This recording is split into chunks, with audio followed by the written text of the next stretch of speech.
চিলাপথাৰৰ কোলাজানত চৰকাৰী আঁচনিলৈ অপেক্ষা নকৰি ৰাইজে নিজেই মেৰামতি কৰিলে এটা বিধ্বস্ত পথ। কোলাজানৰ পৰা সোণাৰীঘাটলৈ যোৱা বিধ্বস্ত পথছোৱা চৰকাৰৰ কোনো ধৰণৰ উন্নয়নৰ আঁচনিয়ে ঢুকি নাপালে আজিলৈকে, যাৰ ফলত বছৰ বছৰ ধৰি বৃহত্তৰ অঞ্চলটোৰ ছাত্ৰ-ছাত্ৰী গাঁৱৰ ৰাইজে সাধাৰণ এজাক বৰষুণতে বোকাপানী গছকি বহিৰ্জগতৰ সৈতে অব্যাহত ৰাখিছে যোগাযোগ।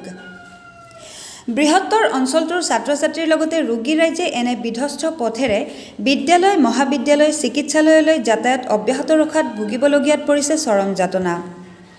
বিভিন্ন সময়ত পথছোৱা পকী পথ নিৰ্মাণৰ বাবে বিভাগীয় কৰ্তৃপক্ষ তথা জনপ্ৰতিনিধিৰ ওচৰত নিবেদন কৰিছে যদিও আজি পৰ্যন্ত কোনো ধৰণৰ গুৰুত্ব নিদিয়াৰ অভিযোগ কৰিছে অঞ্চলটোৰ ভুক্তভোগী ৰাইজে।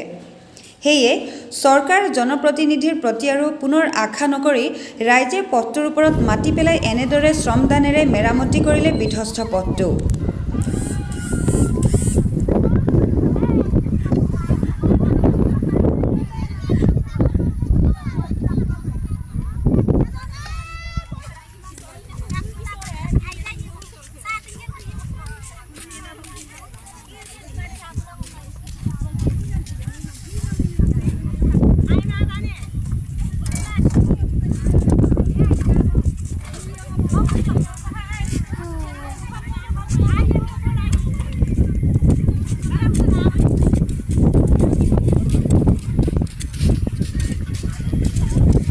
আজি আমাৰ ইয়াত টঙানী মাছ গাঁৱৰ সকলো মহিলাই মিলি পিনে শ্ৰমদান কৰিলোঁ। কাৰণ আপোনালোকে দেখিছে ৰাস্তাটো বহুত বেয়া, এতিয়া লাহেকৈ বাৰিষা আহিছে, ল'ৰা ছোৱালীবোৰৰ পৰীক্ষা আৰম্ভ হৈছে।